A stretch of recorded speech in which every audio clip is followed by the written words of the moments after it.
murakaza neza kuri YouTube channel Nyela Official wakoze no mungwanyu Iradukunda Jiva. Ku munsi rero wo ku itariki ya mbere z'ukwa mbere uriya munsi mwarabizi ko nyine hari igitaramo cya The Ben ndetse na Bruce Melody n'abandi bahanzi benshi cyane, gusa ngo nibo nyine barabanze bimena bari barenze nyine.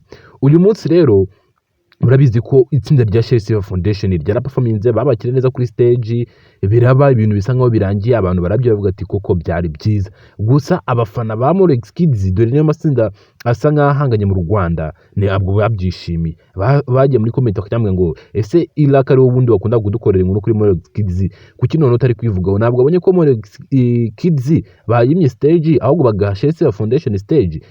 Ubundi bana bose bararenze kabisa. Nimba ha Chelsea Foundation hari ahantu hakomeye cyane, abantu barenga 10,000 bari kureba bano bana n'abatari babazi barabamenye. Hano hantu byari kuba byiza iyo bahazana naki na Molex Kids, koko ni ibintu byumvikana ahantu hari abantu barenga 10,000.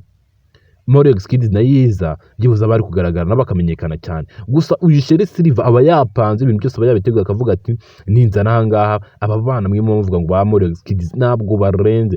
Nugera kuri abantu bana Molex Kids abantu babakunda niba abantu bo hanze muri Armenia nyine. Tekereza umuntu wo muri Armenia avuye muri Armenia araje aho abana stage barakuza stage. Gusa abantu bo mu Rwanda ntabwo ashyigikira abana ba Molex Kids, byibuza nabo bari kwa byibuza stage byibuza y'iminota 20 nabo bakaza bakagaragaza nga byibuza bakavuga ati aba nibo bana ba kabiri mu Rwanda nabo mubashyigikire cyane. Gusa Chelsea Silver we aragenda abantu bana akabageza ahantu henshi cyane, niyo atabahajyana nabo baramwemaga mubwira ati tuzanira abo bana. Ubwo urumva ko bano bana baraperforminga cyane, barakundwa cyane nyine, barahamagarwa cyane ahantu henshi cyane. Gusa ibi ntabwo ari byiza kabisa, narabinenze n'abakunzi ba Molex Kids barabirenze, n'aba Chelsea Silver Foundation baravuze ati reka mamugenda, ntabwo ari byiza kabisa. Ubwo rero kambakiremo video murebe ukuntu bakiriye Chelsea Silver Foundation, yabikoze neza ntabwo twayirenganya. Gusa ndizera ko iyo Molex Kids nayiza kubiranga yari kubikora neza cyane. N'abana barenze man, bari abana bafite impano kabisa. Ubwo rero nimba nawe ariko wabyumvaga nibyo kabisa, ahangaha Chelsea Silver Foundation yatanze ruswa cyangwa se ntago byari ibintu byiza cyane. Ubundi nimba ari abana nyine batumiye abana na Chelsea Silver Molex Kids bijya bijyana kabisa, kuko bose barabizi kandi n'abana bashaka gutera imbere n'abana bashaka kuzamuka. Ubwo rero kuba tabonye performance ya Chelsea Silver mugirebe aho ngaho ikanyibakiremo mugirebe, yari performance nziza cyane. Umukobwa babakire neza kuri stage, byari ibintu byiza cyane ngamwirebere. Naho umuhungu wanyu Exos yari ahari. Gusa ikindi hanga bari kunenga itsinda rya Chelsea Foundation n'abana barenga 700 gusa iyo bagiye gukoresha kuri stage nyine bakoresha nk'abana bangahe 7 bonyine, ntabwo barenga baratuzi uriya Denzo uriya baranyine muhamuzi no bakoresha bonyine. Ibyo nabyo rero tuzabikora ikindi kiganiro cyabyo. Gusa hano mwihangana abakunzi ba Molex Kids ntibizongera kabisa. Ndakunda cyane no mungwanye dukunda Jiva. Irebe iyo video kunyura kuri subscribe. Ciao ciao.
If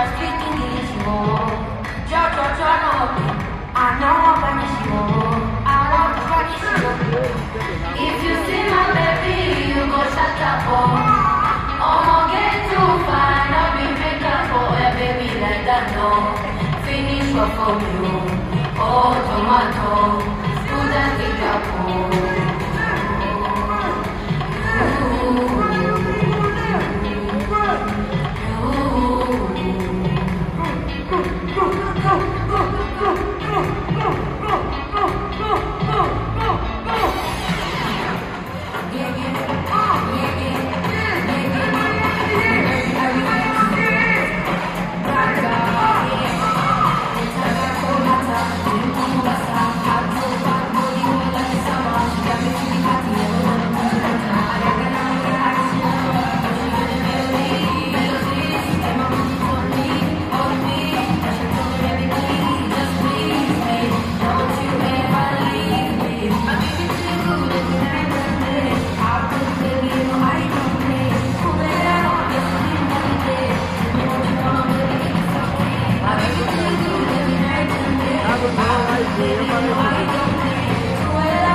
I wanted to do a long prayer for y'all.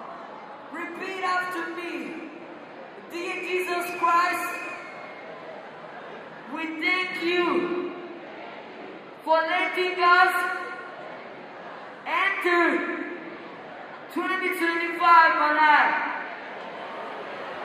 Sorry, I meant 6. Okay, DJ, now we can go.